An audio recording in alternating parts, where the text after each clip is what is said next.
Hermanos, he estado esta semana estudiando el Evangelio según San Juan y me he quedado realmente sorprendido de la joya que tenemos en nuestras manos, sinceramente. Seguramente alguien te habrá dicho en alguna ocasión, cuando le has preguntado, ¿y por dónde empiezo a leer la Biblia? Generalmente se suele decir, por el Evangelio según San Juan. Y yo no sé si lo decimos porque lo consideramos un Evangelio muy sencillo, y como una persona está empezando y no sabe nada de la Biblia, pues empieza por San Juan, pero alguien dijo en cierta ocasión que el Evangelio según San Juan es tan sencillo y tan fácil de entender que cualquier niño podría leerlo y entenderlo sin ningún problema. Pero al mismo tiempo también se ha dicho que es un evangelio tan profundo que puede volver loco a un auténtico teólogo, a un auténtico estudiante o indagador de verdades profundas. El Evangelio según San Juan es una auténtica joya, una auténtica maravilla. Les animo a que lo lean, tiene 21 capítulos, es muy fácil de leerlo, un par de capítulos por día, aunque te aseguro que en cuanto empieces a leerlo te vas a enamorar, porque es un libro completamente diferente. Completamente diferente. De hecho, cuando vas a una escuela bíblica a estudiar la asignatura llamada los Evangelios, Mateo, Marcos y Lucas se llaman los Evangelios sinópticos y se estudian los tres juntos. Pero hay una clase para estudiar aparte, el Evangelio según San Juan, porque es, ya te digo, completamente diferente a los demás otros evangelios. Es el último que se escribió. El primer evangelio que se escribió fue Mateo, más o menos en la misma época en la que se escribió el Evangelio según San Lucas. Tiempo más tarde se escribió el tercer evangelio, el que lleva el nombre de Marcos, y 70 años después de la muerte y resurrección del Señor Jesucristo, es decir, ya rozando el año 100 después de Cristo, Juan decide también contar en la historia de Jesús. Pero, como dijimos la semana pasada, cuando leíamos y compartíamos el capítulo 1, es un evangelio diferente porque no es un evangelio que va dirigido, por ejemplo, a los judíos. Alguien ha dicho que si un no judío en aquella época le caía en las manos el evangelio según San Mateo, seguramente de entrada se iba a aburrir, porque uno de los juegos, digo entre comillas, favoritos de los judíos es el tema de las genealogías. Retroceder en el tiempo, en la historia, y recordar cómo se llamaba su padre, su abuelo, su bisabuelo, su tatarabuelo, y es algo que lo llevan en la sangre, es algo que lo han mamado de pequeño, ¿no? Y en el Evangelio según San Mateo encontramos en el primer capítulo una enorme genealogía que va pues desde los tiempos de Abraham hasta el mismísimo Señor Jesucristo. Pero eso a un gentil, a un griego, le aburriría. No le llamaba para nada la atención, pero como fue escrito para los judíos, a los judíos eso les fascina, ¿no? Sin embargo, el Evangelio según San Juan, que fue escrito 70 años, como acabo de decir, después de la muerte y resurrección del Señor Jesucristo, es un Evangelio que, como vamos a ver ahora ahí en la pantalla dentro de un rato, Juan tiene que seleccionar muy meticulosamente las palabras, porque a estas alturas ya hay más gentiles convertidos que judíos convertidos al cristianismo, o al Mesías, al Señor, ¿no? Por lo tanto, el vocabulario tiene que ser diferente, porque hay términos que para un judío significan una cosa y para un gentil significan otra o simplemente no significan nada. La palabra Mashiach, Mesías, prácticamente es una palabra inexistente en el Evangelio según San Juan, es una palabra que no aparece mucho, y Juan escoge palabras como por ejemplo vimos el domingo pasado la famosa palabra logos, ¿os acordáis? Juan capítulo 1, porque el logos para el griego era el que había hecho el universo, el que le daba orden, el que ponía todo en su sitio, el que hacía que todo funcionara, y entonces él utiliza esa palabra que era muy conocida en el mundo de la filosofía griega, y la emplea, y entonces él dice el logos, ese que ustedes llaman el logos, el creador, que no tienen ni idea de lo que están hablando, yo os voy a hablar de él.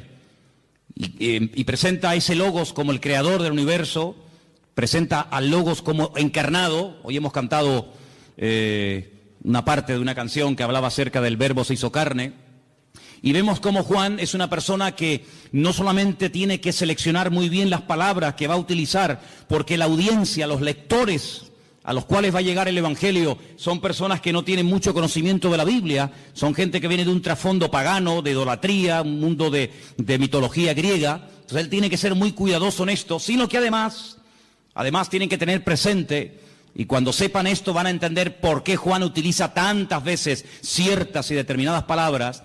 Ya habían empezado a introducirse en las iglesias herejías, las enseñanzas de los famosos gnósticos, personas que decían Dios no pudo crear el mundo, porque el mundo, el cuerpo, la materia es malo.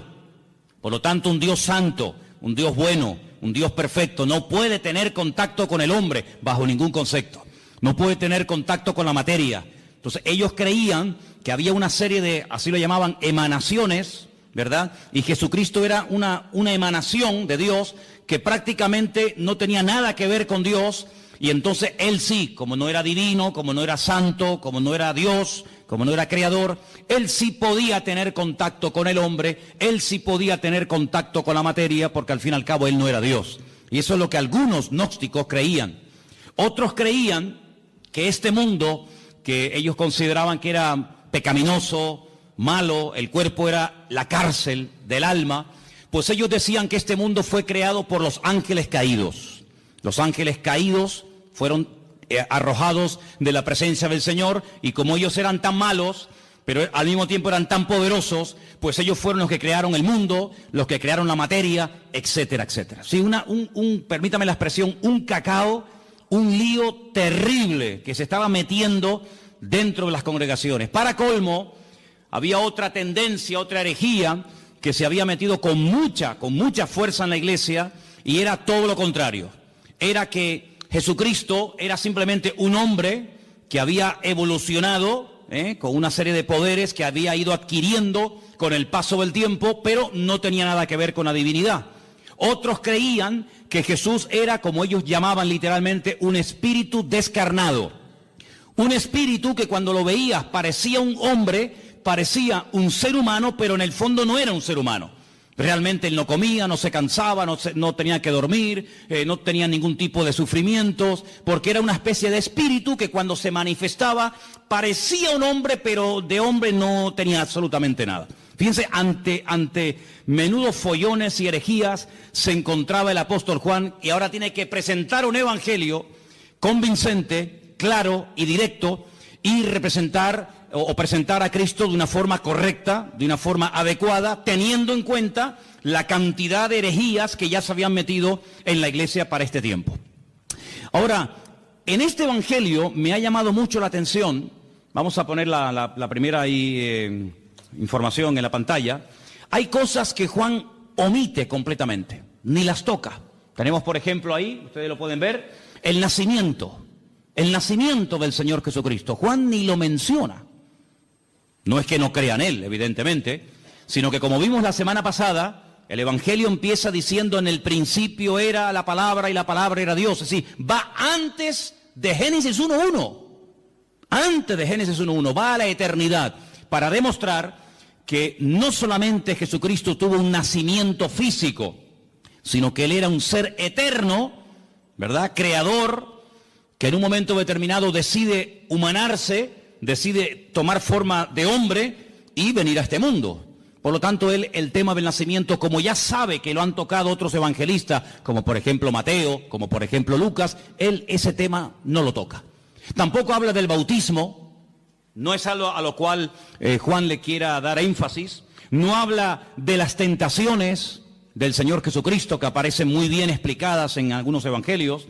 No hace mención a lo que llamamos la última cena, la cena donde Jesús parte el pan y el vino con sus discípulos y establece lo que llamamos el nuevo pacto. No habla de la agonía de Cristo en el huerto de Getsemaní, donde allí es machacado, donde allí es triturada su voluntad y donde allí, digamos, se rinde completamente al Padre diciendo: no se haga mi voluntad sino la tuya. Eso ni lo toca. No habla tampoco de la ascensión de Cristo. Si quieres buscar ese tema, ese momento, en Juan no lo busques porque no lo vas a encontrar. Tampoco habla de parábolas, Por ejemplo, el Evangelio según San Mateo está lleno de parábolas. ¿Por qué? Porque él intenta presentar el reino de Dios, pero sin embargo Juan lo que intenta es presentar al rey del reino de Dios, que es el Señor Jesucristo, por lo tanto no habla de las parábolas. Tampoco aparecen milagros de liberaciones de demonios. Incluso la palabra milagro, él la sustituye por una palabra que es la palabra moftim, en plural, que es la palabra señales. Y es la palabra que aparece, fijaros a dónde se remonta Juan. Juan era un hombre con un conocimiento de la palabra tremenda, tremenda. Él se remonta al llamamiento de Moisés, allí en Éxodo, capítulo 4, donde Moisés habla mal, Moisés dice, no me van a creer, no me van a oír, y entonces el Señor dice, no, yo te estoy diciendo que te van a oír, yo te estoy diciendo que te van a recibir, que tú vas a sacar a mi pueblo y lo vas a traer aquí, y tú estás diciendo que no. Es decir, ¿me estás llevando la contraria? Pues te voy a enseñar lo que le pasa a una persona cuando habla mal. Mete la mano en tu pecho. Metió la mano en el pecho y le saca la hora. Y cuando la sacó, estaba totalmente leprosa. Y se vuelve a meterla. Sácala, ya está limpia. Él se quedó, esa lección se le quedó grabada en su mente, y él se dio cuenta que su propia hermana, María, cuando habló mal de él, le pasó exactamente lo mismo que a él le pasó, quedó leprosa durante un tiempo por dudar y por hablar mal de los hijos de Israel. ¿Qué te parece? Y no solamente eso, sino que le dice, ¿y ahora qué tienes en tu mano? Dice, tengo una vara. Dice, tírala al suelo, y se convirtió en serpiente. Si le estás dando lugar al enemigo, cada vez que hablas mal. Cógela por la cola y volvió otra vez a convertirse en vara, a convertirse en palo. Estas dos señales no las olvides en tu vida. Cuando vayas a Egipto, muéstrales estas dos señales para que ellos aprendan a hablar y para que sepan lo que puede ocurrir cuando una persona utiliza mal el poder de la lengua y puede darle lugar al enemigo. Así que estas señales, esa palabra moftim, es la misma que utiliza Juan en su Evangelio cuando dice que el Señor Jesucristo hizo muchas señales, las cuales no están escritas en este libro. Dejadme que os lea este versículo. Jesús hizo además muchas otras señales en presencia de sus discípulos, las cuales no están escritas en este libro. Él lo dice bien claro.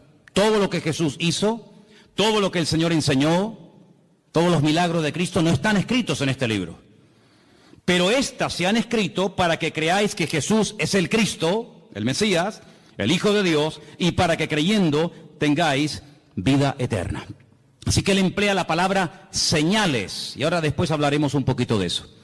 Así que estas cosas que les he mencionado no aparecen en el Evangelio según San Juan, pero mira tú por dónde. Si Juan no hubiera escrito su Evangelio, todas estas cosas que vamos a ver a continuación, la siguiente por favor, nunca sabríamos absolutamente nada de estas cosas que vamos a mencionar ahora, porque no las menciona ni Mateo, ni Marcos, ni Lucas. Si yo les preguntara a ustedes, sin leer el Evangelio según San Juan, cuál fue y dónde hizo el Señor Jesucristo su primer milagro, nunca lo sabríamos. Nunca sabríamos que el primer milagro de Cristo fue en Caná de Galilea, convirtiendo el agua en vino. Porque nadie lo menciona, pero Juan sí. Bendito sea el Señor, porque le reveló y le mostró a Juan dicho milagro, ¿sí o no? Menciona además algo muy interesante, la conversión o la conversación que tuvo en capítulo 2 con Nicodemo. Esa conversación no aparece por ninguna parte en los otros evangelios. Es una conversación interesantísima, allí en Juan capítulo 3. A Juan le gusta mucho las conversaciones de Cristo con otras personas. Por ejemplo, en el 2 está el milagro de las bodas de Caná, en el 3 está la conversación con Nicodemo, en el 4 ¿qué está? La conversación con la mujer samaritana. Si no hubiera sido por Juan, nunca hubiéramos sabido que Jesús se detuvo junto al pozo en Samaria y le habló a una mujer samaritana, y allí pues le dijo cosas tremendas, y allí él se reveló como quien verdaderamente él era, solamente en Juan. Si no se hubiera escrito el Evangelio según San Juan, nunca habríamos oído de que sanó a un paralítico en el capítulo 5 en el estanque de Betesda, que hacía 38 años que estaba esperando el movimiento del agua. Fíjate tú por dónde, hermano, me quedé sorprendido, y es así. Si no hubiera sido por Juan, nunca hubiéramos oído hablar de Lázaro. La resurrección de Lázaro, su amigo en Betania, solamente la encontramos en el capítulo 11 del Evangelio según San Juan. Nunca nos hubiéramos enterado de que el Señor Jesucristo se agachó para lavarle los pies a sus discípulos, porque eso no lo cuenta ningún otro evangelista más que solamente Juan. Nunca hubiéramos recibido o tenido una enseñanza que va, fíjate, desde el capítulo 14 hasta el capítulo 17 del Evangelio según San Juan, hablando acerca del ministerio, de las funciones del Espíritu Santo, el bendito Consolador. Por ejemplo, él dijo: no os pongáis tristes, no os dejaré huérfanos, os conviene que yo me vaya, porque si yo no me fuese, el Consolador no vendría. Pero cuando Él venga, porque yo le voy a rogar al Padre que os envíe otro Consolador para que esté con vosotros para siempre, Él me glorificará a mí, Él os guiará a toda la verdad, Él os hará saber lo que ha de venir, Él tomará de lo mío y os lo hará saber a cada uno de vosotros. Él además convencerá al mundo de justicia, de pecado y de juicio. ¿Qué te parece? Una enseñanza profunda del Espíritu Santo solamente en San Juan. Nunca habríamos oído el comentario despectivo, la crítica que Judas hizo cuando vio a una mujer que derramaba sobre él un vaso de alabastro con el nardo puro, aquel perfume. Dice que se llenó toda la casa, y cuando él dice: qué desperdicio tan grande, haber derramado todo este perfume sobre el cuerpo de Jesús, qué desperdicio tan grande. Esto vale más de 300 denarios, un año entero de trabajo total derramado sobre Cristo así, en un momento. Eso aparece en San Juan. Así que es un evangelio que nos da muchísima información, pero es un evangelio diferente. ¿Por qué? No solamente porque cuenta cosas que ningún otro evangelista contó, sino que los demás evangelistas, Mateo, Marcos y Lucas, nos hablan y se centran fundamentalmente en el ministerio de Jesús en el norte del país, en lo que conocemos con el nombre de Galilea. Él se quedó a vivir durante mucho tiempo en Galilea, sobre todo en la ciudad de Capernaum, el pueblo de Naún, y los evangelios, los tres primeros, nos cuentan lo que hacía allí. Pero sin embargo Juan cambia de escenario y comienza a hablarnos de cosas que Cristo hacía en el sur del país, en Judea y sobre todo también en la ciudad de Jerusalén. Ahora, es interesante porque en el propósito del libro que hemos leído esta tarde, Juan reconoce que todo lo que el Señor Jesucristo hizo, nunca, ningún autor, ni él mismo, podía haberlo escrito. Hay, por ejemplo, un versículo muy interesante en San Juan, os lo leo, capítulo 21, que dice: hay otras muchas cosas que Jesús hizo. Estamos en el 21-25. Las cuales, si se hubieran escrito una por una, pienso que ni aún en el mundo cabrían los libros que se habrían de escribir. Por lo tanto, el Evangelio según San Juan es un pequeño resumen, no es una obra completa, una enciclopedia de la vida de Cristo, sino es simplemente un pequeño resumen donde Él, a propósito, toma o escoge 7 señales y las va a presentar. Y nos va a presentar a Cristo de una forma muy completa. Pero una cosa que llama mucho en el Evangelio según San Juan es lo observador y la tremenda memoria que Juan tenía. Hay cosas que se pierden con el tiempo, no nos acordamos de lugares, de nombres, cosas que ocurrieron. Sin embargo, vais a ver que Juan, por ejemplo, yo he hecho una lista de cosas que cuenta Juan que demuestran que tenía una memoria tremenda.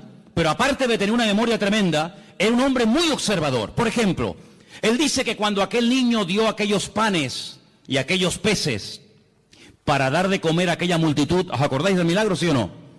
Él dice en su evangelio, y por cierto es el único que lo dice, que aquellos panes eran panes de cebada. Qué curioso, ¿no? Son panes de cebada. No son panes de trigo, no son panes de maíz, no son arepas, ¿no? Sino son panes de cebada. Qué curioso, ¿no?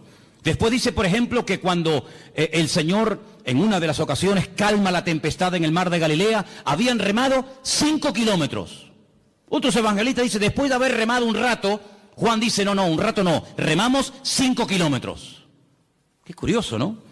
Después se da cuenta de que en el primer milagro en las bodas de Caná de Galilea, no solamente dice que Jesús dijo llenar las tinajas hasta arriba, sino dice que había 6 tinajas. No dice, bueno, había tinajas, sino las cuenta, porque si no las cuenta, ¿cómo lo sabe? 1, 2, 3, 4, 5, 6 tinajas había llenas de agua que después se convirtieron en vino. Es el único que menciona, fíjate qué detalle tan curioso, esto es una persona muy observadora, pero no solamente observadora, sino que además si no estás allí, tú no te enteras. Porque les quiero decir que el único que se la jugó y que fue valiente y que estuvo al pie de la cruz hasta que murió fue Juan. Y por eso él dice que hay un momento, mientras él está agonizando en la cruz, hay un momento en el que los soldados comienzan a decir, oye, la túnica que lleva puesta este hombre es buenísima. Es una pena romperla en pedazos y un trozo para ti y otro trozo para ti. ¿Por qué no nos rifamos y echamos suertes? Y dice la Biblia que echaron suertes y a uno le tocó y se la llevó. Eso solamente lo cuenta Juan, que se rifaron la ropa del Señor.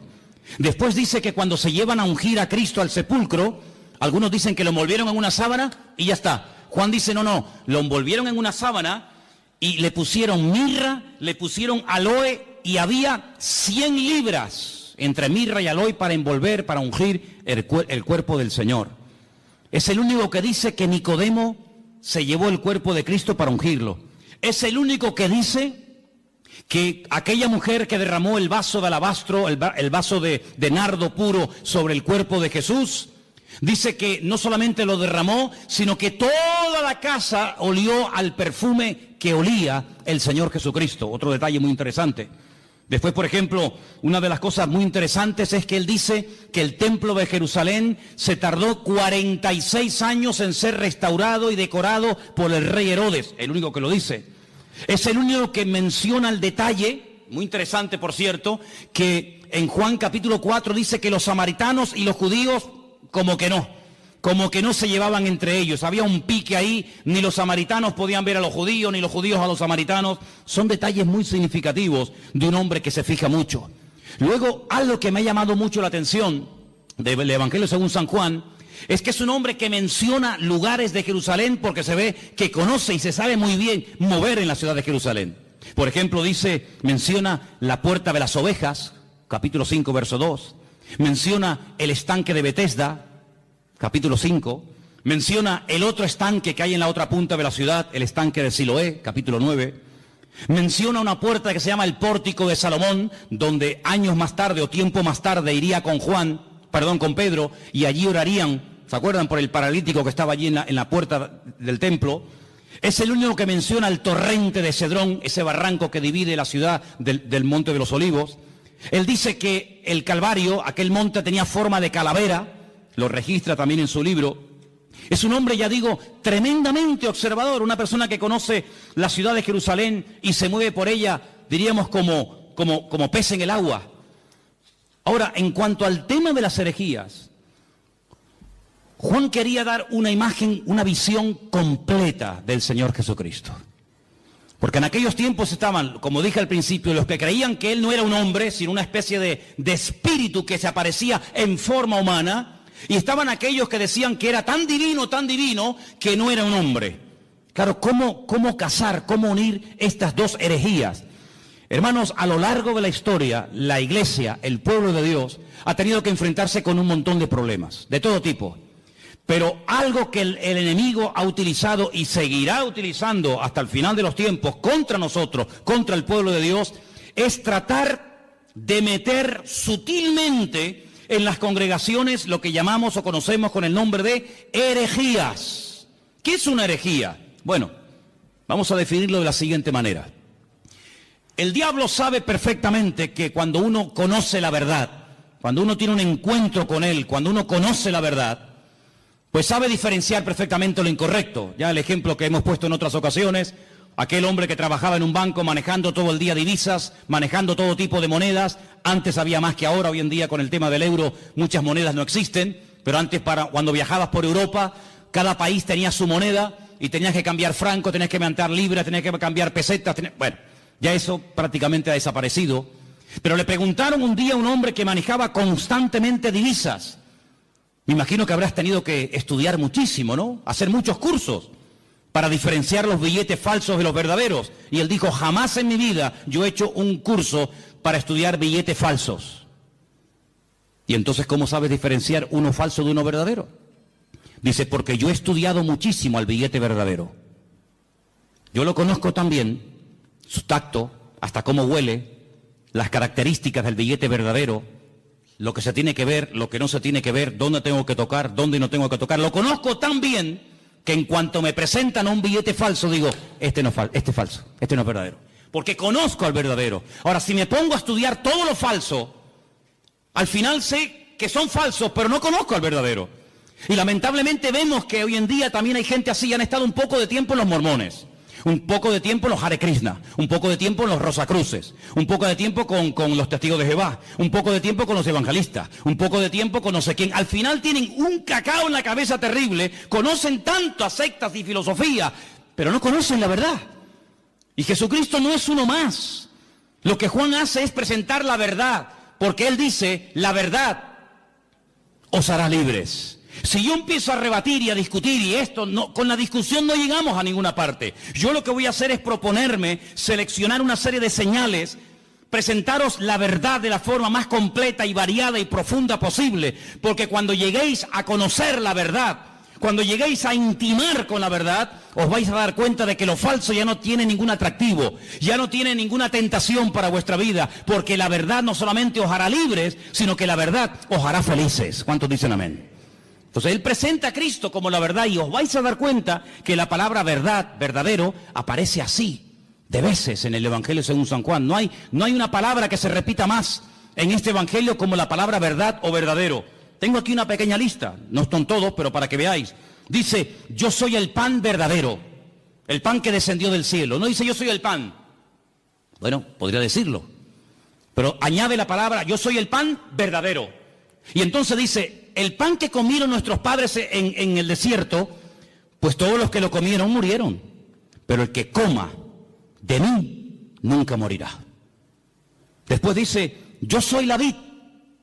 Pero no dice solamente yo soy la vid, sino dice yo soy la vid verdadera. Juan capítulo 15, verso 1. Juan 8, 16 dice yo soy el juez, pero el juez verdadero. El juez que imparte verdaderamente justicia. Y os vais a dar cuenta de que aparece la palabra verdad por todo el Evangelio. Encontramos, por ejemplo, en Juan 14, 6, un versículo que todos conocéis de memoria, ¿sí o no? Sí. A ver, ¿qué dice Juan 14, 6? No, ese es 3:16, ese es el 3:16, el 14:6, 14:6. Yo soy el camino, yo soy la verdad y yo soy la vida.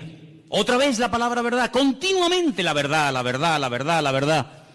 Qué curioso que un día Pilato se le quedó mirando y le dijo, ¿y qué es la verdad? ¿Qué es la verdad? La verdad no es la iglesia evangélica. ¿Sabías eso, no?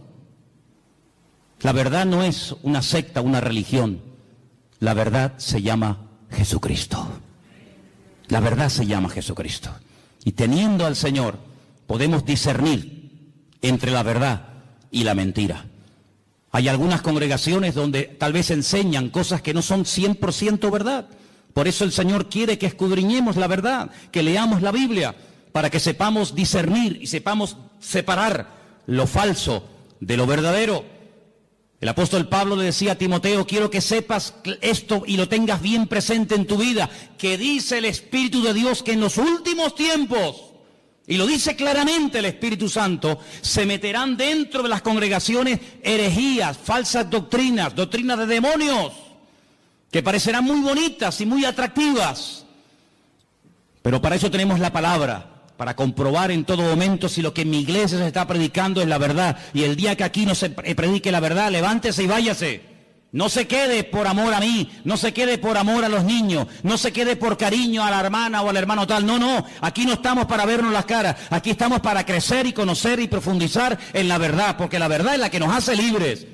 Y si se predica la mentira, pues lo lamento mucho, yo aquí no quiero estar ni un minuto de mi tiempo, porque la mentira esclaviza, la mentira es un veneno que le abrimos la puerta y va contaminando nuestra vida. Por lo tanto, compruebe siempre, traiga la Biblia a la iglesia, tome apuntes, escuche los mensajes, y si comprueba que algo no ha sido correcto, que le están enseñando mentiras, que le están manipulando la escritura, no haga caso, sea selectivo en esto. Jesucristo vino para darnos la verdad, para abrir nuestros ojos, y la verdad se puede comprobar, no solamente experimentar, se puede comprobar, y la misma Biblia que yo uso para predicar aquí en el púlpito, la tiene usted, léala, escudriñela, memorízala, y si ve que no coincide con la verdad, aquí tu tiempo se ha terminado, amigo.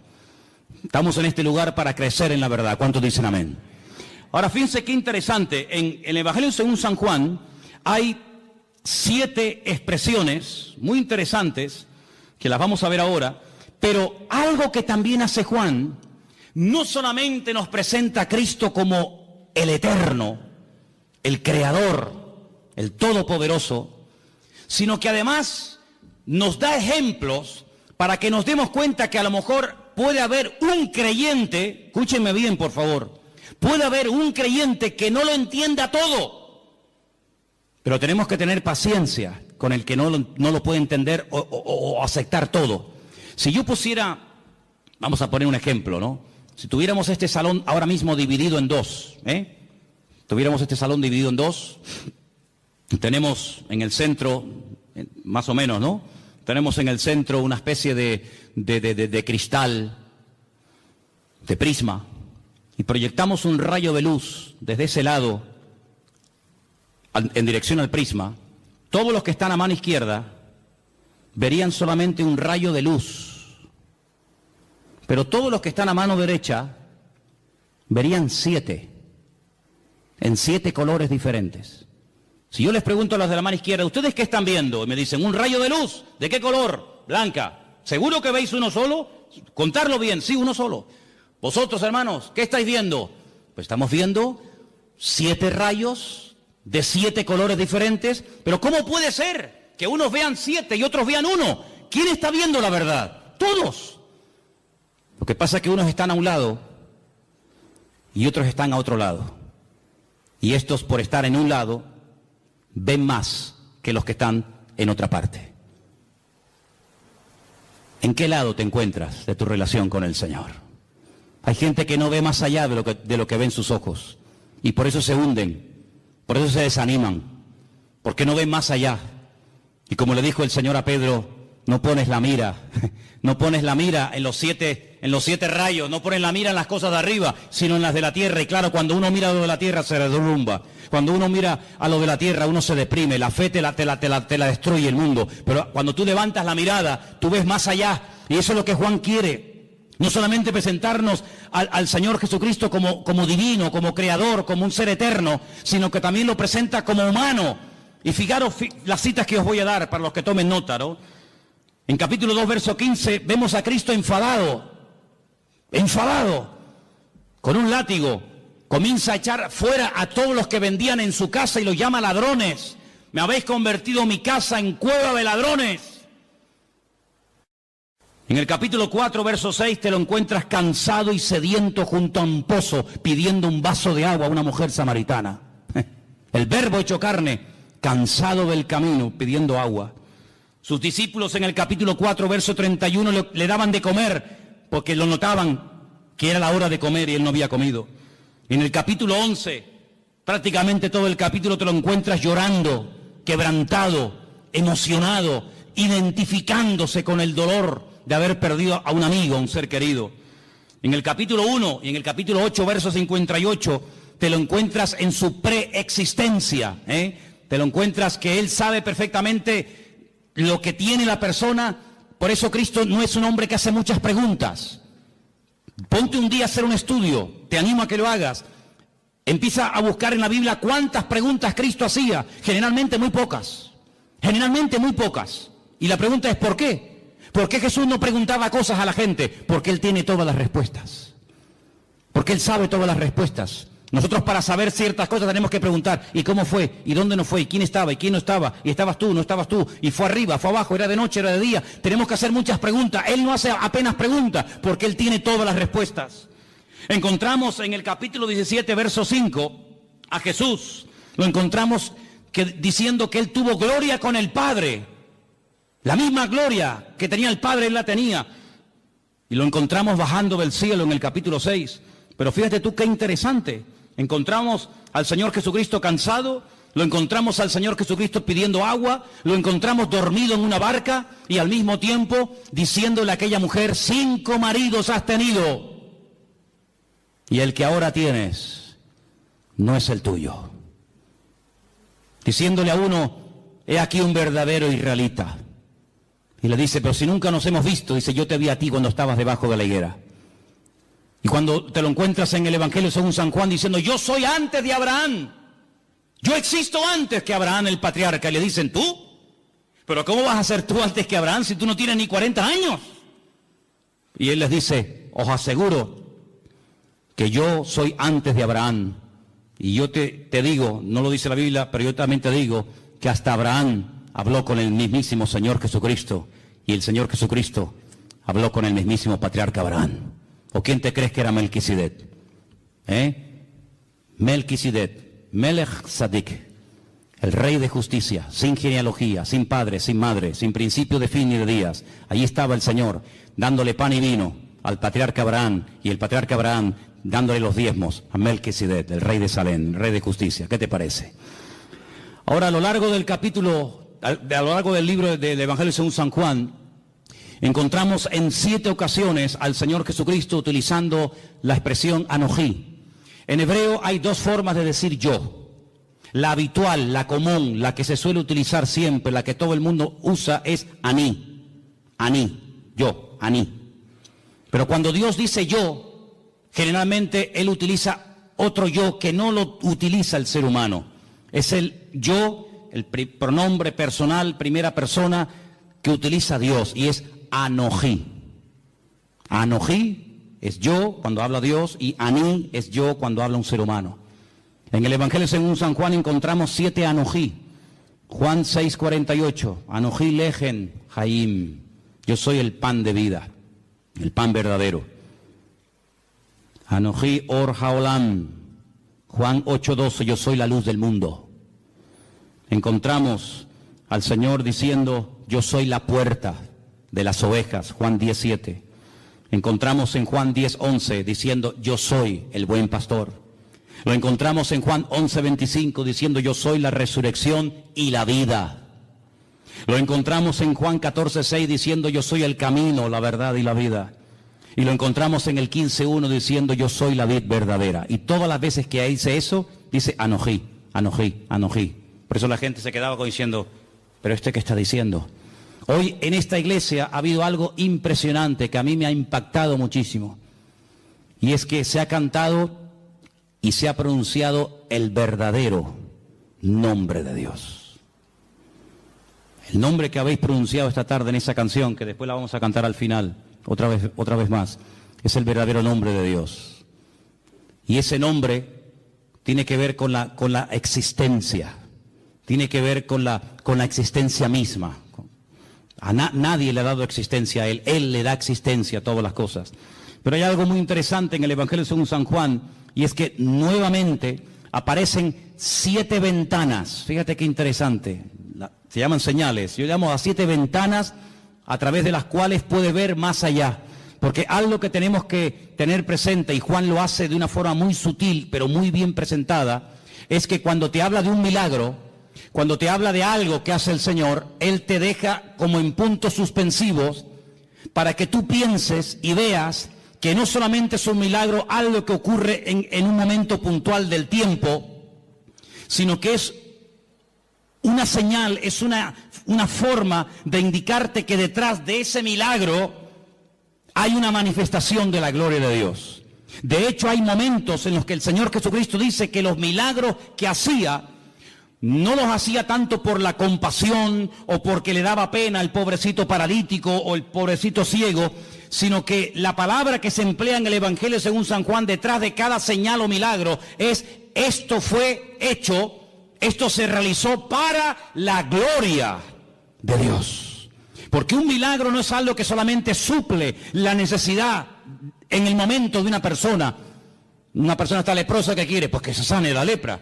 Una persona está poseída por demonios, ¿qué es lo que quiere? Ser libre de esta atadura espiritual.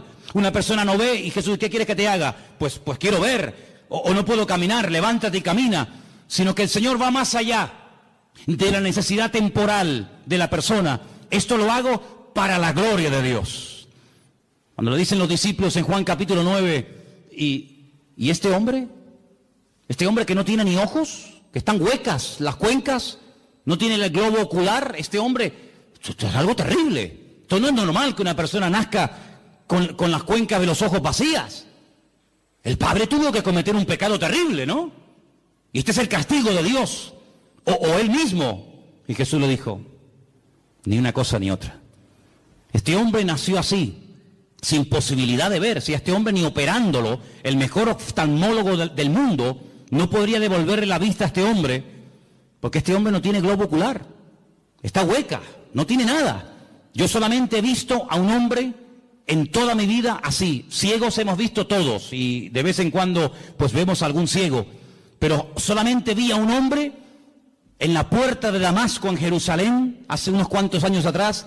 Lo vi y me llamó tanto la atención porque tenía la cuenca de los ojos hueca, vacía, no tenía el globo ocular. Así era el problema de este hombre.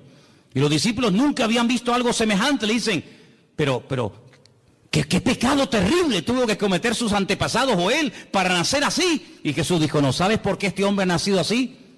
Ya estamos buscando siempre, perdonen, las cuatro patas a los gastos, ¿no? Que si una maldición, que si un trabajo de hechicería, que si el pecado del abuelo, que si una maldición hereditaria. No, mira, quítense todo ese rollo de la cabeza. ¿Saben? Les voy a decir la verdad.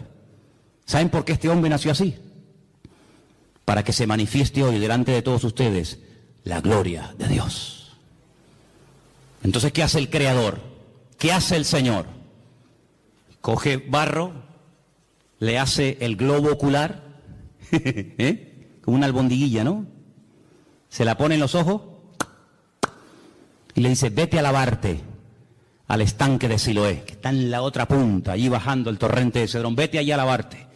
El pobrecito va calladito, sin protestar, humilde. Cuando llega al estanque de Siloé, el hombre se quita el barro de los ojos y vuelve viendo.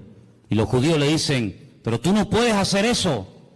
Hoy es Shabbat, no se puede quebrantar el Shabbat. Y dice: ¿cómo que no? El que me dijo, el que me untó los ojos con barro, él fue el que me dio la orden, discutan con él si quieren. Ese hombre es un pecador, le dicen, es un pecador. ¿Un pecador? Pues menudo pecador. Porque ustedes, siendo tan santos y tan religiosos, nunca me solucionaron mi problema. Y este que ustedes dicen que es un pecador, me ha mandado a lavarme al estanque de Siloé y regreso viendo. Y nunca, le dice el ciego a estos religiosos, nunca se ha oído en la historia, y se ve que conoce la Biblia, nunca se ha oído en la historia que un pecador, que un hombre malo, le haya dado la vista a un ciego. Y además solamente os digo algo, yo solamente sé que antes era un ciego y que ahora veo. Y llaman a los padres y entrevistan a los padres, le dicen: ¿este es vuestro hijo? Dice: sí. Dice: ¿cómo recobró la vista? Y los padres dicen: no sé, pregúntenle a él. Él tiene edad suficiente, tiene 40 años, pregúntenle a él. Y ahí empieza un tira y una floja, que si sí, que si no, que si se puede, que si no se puede. Hermano, el cumplimiento de un mandamiento no evita o no nos impide que cumplamos otros. Si yo, por cumplir con un mandamiento, me olvido de que la Biblia no solamente tiene uno, sino tiene cientos de mandamientos, estoy cometiendo una gravísima equivocación. Estoy haciendo un sobreénfasis sobre algo que ni siquiera prohíbe la Biblia. Y este hombre al final, con un humor tremendo, le dice: ¿será que me estáis preguntando tantas cosas porque también ustedes se quieren convertir en discípulos de él? Y le dicen: nosotros no tenemos necesidad de convertirnos ni ser discípulos de nadie. Y lo echaron de la sinagoga, dice la Biblia. Lo echaron.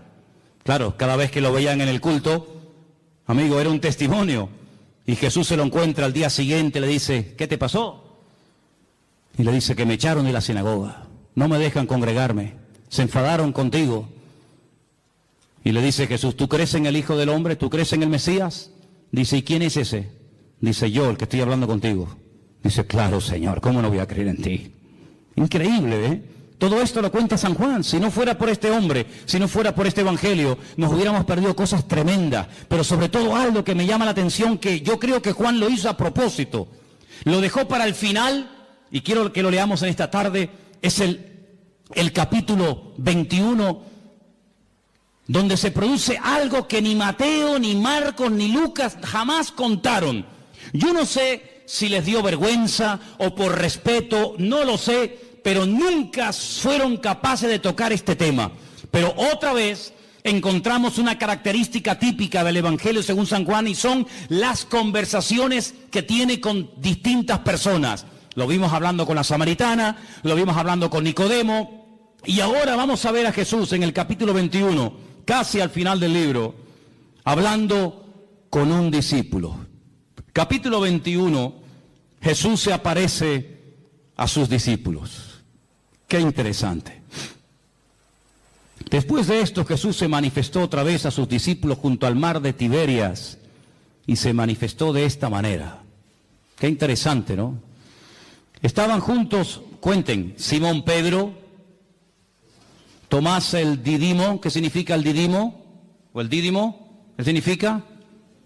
Significa el gemelo. Tomás era hermano gemelo de otro. Natanael, el que era de Caná de Galilea, los hijos de Zebedeo, hijos, hablan plural, ¿quiénes eran? Juan y Santiago, y otros dos de sus discípulos. Simón Pedro les dijo, voy a pescar. Ellos le dijeron, vamos también nosotros contigo. Fueron y entraron en una barca, y aquella noche no pescaron nada, nada. Toda la noche, para arriba, para abajo, echa la red aquí, echa la red, nada. Cuando ya iba amaneciendo, fíjate tú, amaneciendo ya, se presentó Jesús en la playa, mas los discípulos no sabían que era Jesús. Estaban cansados, estaban reventados, toda la noche pescando. Además, cuando tú estás pescando, los que habéis ido alguna vez a pescar, cuando uno está pescando, las horas se te pasan volando, disfrutas que no veas. Pero cuando estás hecha y no pican, es aburridísimo, estás hasta de mal humor. Les dijo Jesús, hijitos, ¿tenéis algo de comer? Ellos le respondieron, no, no tenían ni para comer. Increíble. Jesús les dijo, echad la red a la derecha de la barca y hallaréis.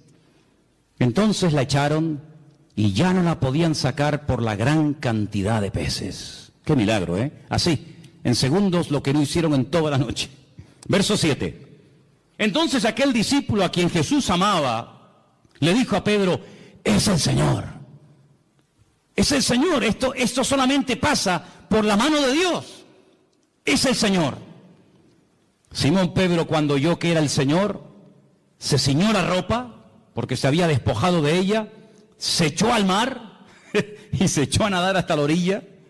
Y otros de sus discípulos vinieron con la barca arrastrando la red de peces, pues no distaban de tierra sino como unos 200 codos.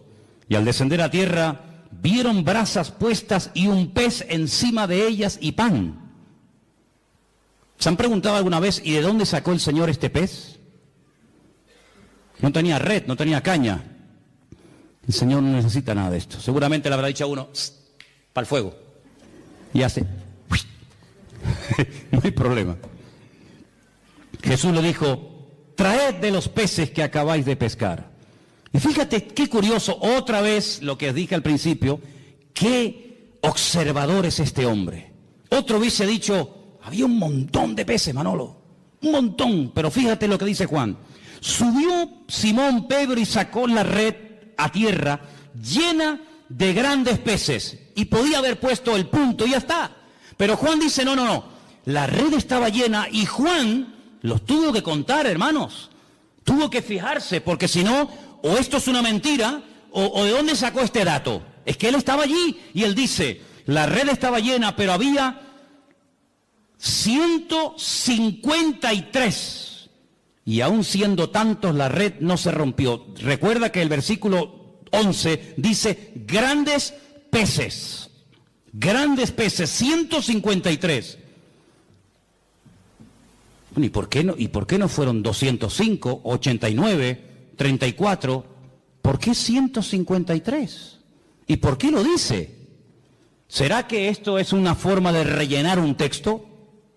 Siempre hemos dicho y hemos enseñado que en la Biblia no sobra nada. Amén, hermanos. Todo tiene una razón, todo tiene una explicación. El idioma hebreo es alfanumérico. Las letras son números, los números son letras.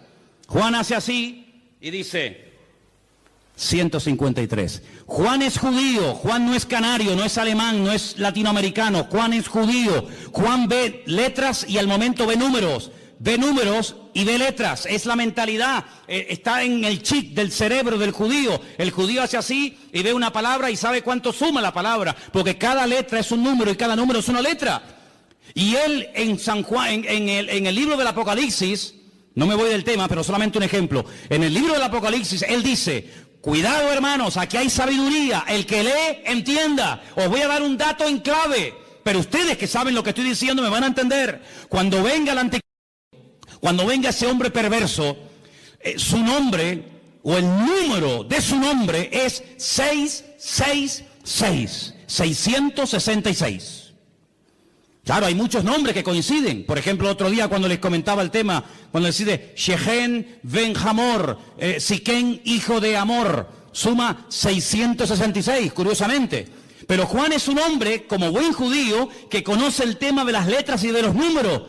Y él te está dando el valor numérico del nombre de ese político de los últimos tiempos. Pero ahora, volviendo a Juan 21, te dice 153. Y al momento él sabe lo que significa 153. Claro, el que no sabe esto, vos dices, bueno, pues 153, no, espérate. Anoji Elohim. Si pusiéramos aquí en una pizarra la palabra Anoji Elohim, yo soy Dios, suma 153. Es decir, esta es la firma, amigo. Cuando ves un cuadro, dices, qué hermoso, a ver. Picasso. ¿Quién hizo este cuadro? Goya. ¿Quién produjo este milagro? Así, en segundos, lo que no pudimos hacer en toda la noche. 153. ¿Quién hizo esto? Anoji Elohim. Yo soy Dios, yo soy el Todopoderoso. ¿Cuántos dicen amén? No se te pone el cuerpo. Mi madre, ay Señor. Les dijo, venid, coman. Ya saben quién ha hecho esto. Aní Elohim, Elohim. Le dice a sus discípulos, o sus discípulos no se atrevían a preguntarle, ¿y tú quién eres? ¿Tú quién eres? ¿Se acuerdan que una vez en la barca, cuando calmó el viento y la tempestad, se empezaron a preguntar unos a otros y dice, ¿quién es este? ¿Quién es? Porque habla muy bien, ora de maravilla, sana enfermos, pero ya calmar un mar en tempestad, eso es algo que nos vuelve locos. ¿Quién es este? Y ahora dicen, ¿quién es?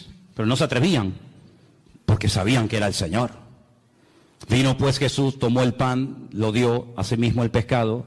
Esta era la tercera vez que Jesús se manifestaba a sus discípulos, después de haber resucitado de los muertos. Ahora ya están a gusto, ya están las barrigas llenas, ya han comido.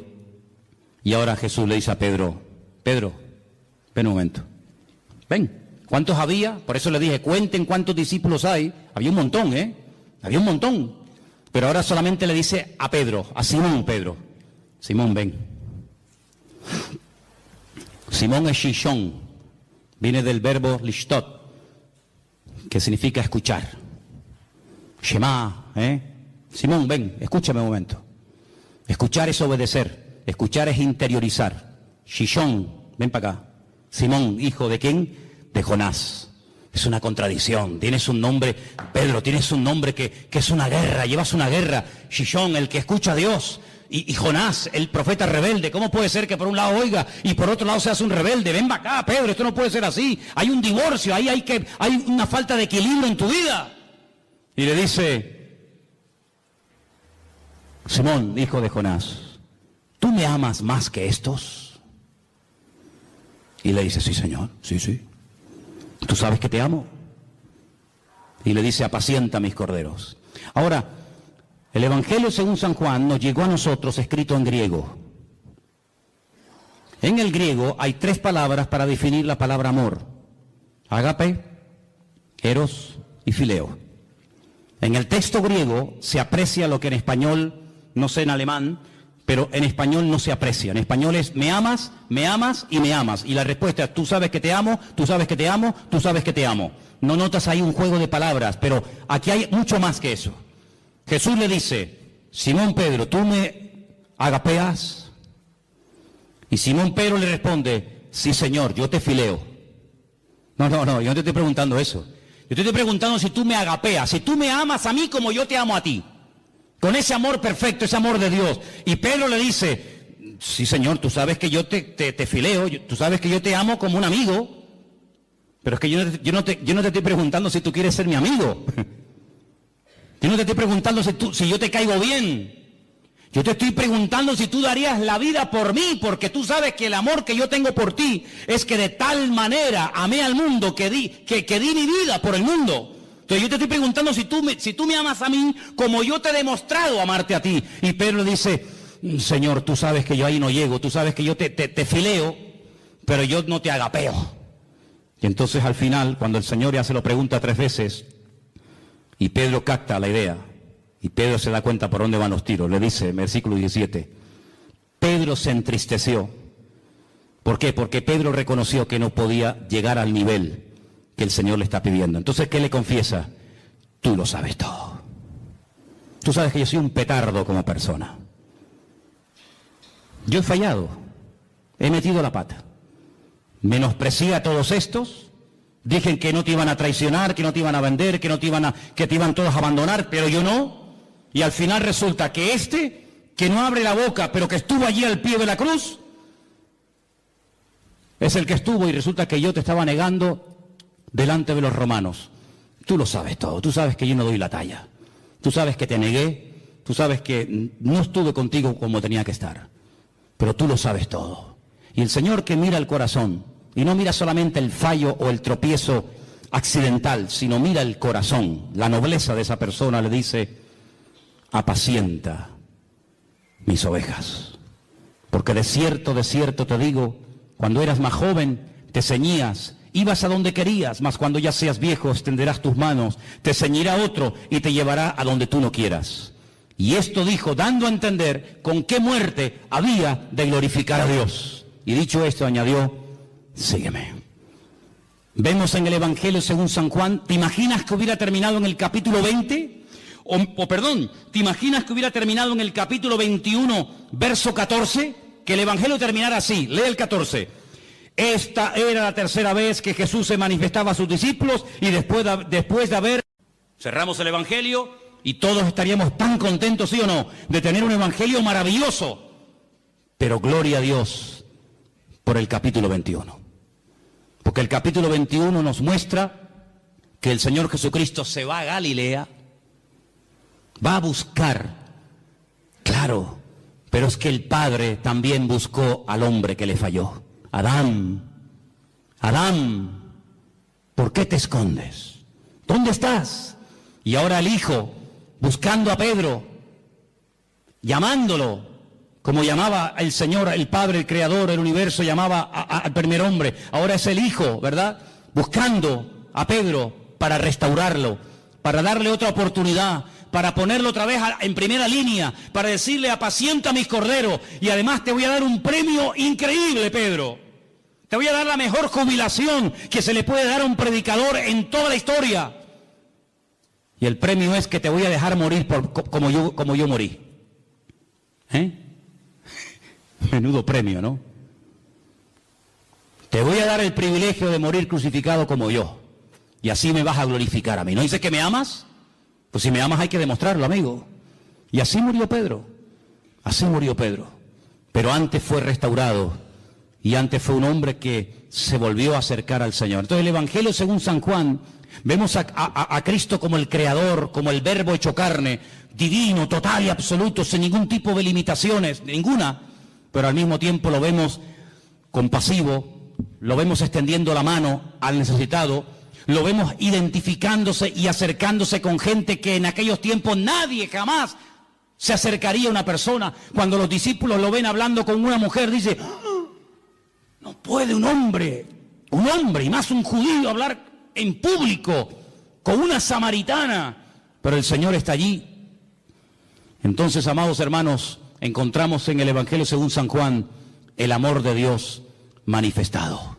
Y si esto fuera poco, cuando Juan hace así, te dice, ahora te voy a decir cómo es el Señor. Juan capítulo 2, convierte el agua en vino, en buen vino, el Señor de la calidad. Juan capítulo 4, lo vemos al Señor sanando, vete a tu casa, tu criado está sanado, el Señor del espacio. Lo vemos en el capítulo 5, ¿cuánto tiempo llevas ahí? 38 años, levántate y anda, el Señor del tiempo. Juan capítulo 6, multiplicando los panes y los peces, lo poco hace mucho, el Señor de la cantidad. En el 2 era la calidad, en el 6 es la calidad. En el 6 lo vemos al Señor calmando la tempestad, el Señor por encima de la creación no lo domina, la creación se somete al Creador, a Él, al Eterno. En el capítulo 9, ¿quién pecó, este o su padre? La mala suerte, la desdicha, no, este milagro es para la gloria del Señor. Capítulo 9, el Señor de la gloria. Y el examen final, capítulo 11, déjalo como está, ya huele.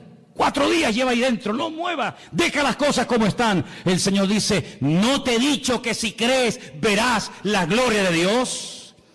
Capítulo 11, yo soy la resurrección y la vida, y ahora lo voy a demostrar. Lázaro, sal fuera. Y Lázaro salió fuera porque es el autor de la vida. Y con estas 7 señales, son 7 ventanas a través de las cuales puede ver lo grande que es nuestro Dios. ¿Necesitas algo? Seguro que en una de estas señales te sientes identificado. Seguro que en una de estas 7 ventanas donde Juan proyecta la gloria y la majestad y la singularidad del Señor, te sientes identificado y puedes apropiarte de cada una de ellas. Porque el Señor Jesucristo no termina en el Evangelio según San Juan crucificado, agonizando dentro de una tumba, comido por bichos, por gusanos, no. En el Evangelio según San Juan el Señor Jesucristo termina vivo, resucitado de entre los muertos. Y por eso dice en uno de los Evangelios, no busquéis entre los muertos al que vive, porque Él ha resucitado. ¿No es una maravilla el Evangelio según San Juan? ¿Sí o no? Dar un aplauso al Señor en esta tarde. Y léelo durante toda la semana. Gózate, aleluya. Disfruta de este Evangelio. Es una maravilla tenerlo en nuestras manos. Cierra tus ojos, por favor. Cierra tus ojos ahí donde estás. Bendito sea el nombre del Señor. Qué regalo tan maravilloso el Señor nos hizo. Qué regalo tan extraordinario. Bendito sea Dios. Muchas cosas hizo el Señor, sí. Juan lo dice, pero si crees en estas que te acabo de contar, tendrás vida eterna en su nombre. Y en esta tarde, Señor, te damos gracias porque hemos conocido la verdad y la verdad nos ha hecho libres. Aleluya. Gracias, Señor. Gracias. La verdad no se puede comprar con dinero. No nacemos conociendo la verdad. La verdad tiene nombre, hay que buscarla. A veces la verdad cuesta encontrarla porque buscamos en caminos equivocados. Pero cuando buscamos adecuadamente, la verdad sale a la luz. Y si buscas la verdad, búsquela en las páginas de la Biblia. En la Biblia encontrarás al Dios verdadero, al Dios vivo, al Dios todopoderoso.